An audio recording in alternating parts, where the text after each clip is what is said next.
Si Thunderbolts est le renouveau du MCU, c'est que le niveau était tombé bien bas.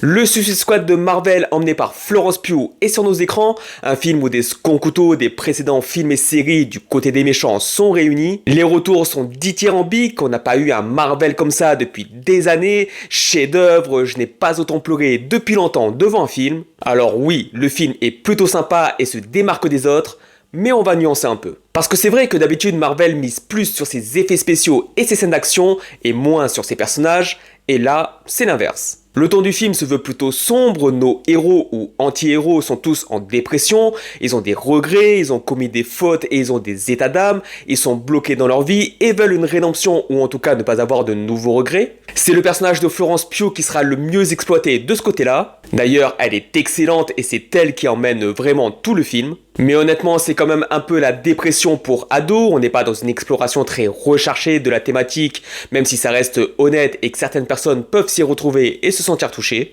C'est vraiment ces qualités qui font que le film sort un peu des sentiers battus parce qu'ensuite, niveau réal et scène d'action, c'est vraiment du standard Marvel, c'est très plat, il n'y a rien d'original ou percutant, c'est vraiment filmé comme d'habitude, comme une de leurs séries mais qui se retrouve là au cinéma. Alors par contre, il y a la scène d'action de Bucky en moto qui est vraiment badass pour le coup, je l'accorde. Et c'est vrai que le personnage de Sentry a des pouvoirs incroyables, mais la manière dont ses pouvoirs sont mis en scène, là aussi c'est assez basique. Seul son pouvoir psychique permet des scènes intéressantes un peu à la Inception, où on peut rentrer dans la tête et explorer le trauma dans des décors un peu métaphysiques. D'ailleurs, j'ai l'impression qu'on traite aussi de la bipolarité par son perso. La colorimétrie du film, plus sombre et grisâtre que d'habitude, est originale et rend bien, mais c'est la même photographie que n'importe quel Marvel, ils ont juste changé les couleurs. Et on sent qu'ils n'ont pas mis un budget de fou, ne pensant probablement pas au succès du film, à raison malheureusement vu les chiffres actuels. Car le film en 2 heures de temps ne compte que 2 lieux principaux d'histoire, ce qui rend quand même parfois le tout un peu longué. Mais malgré ça, la chimie entre les acteurs fonctionne, il y a une réelle relation de groupe qui se crée et l'humour est bien intégré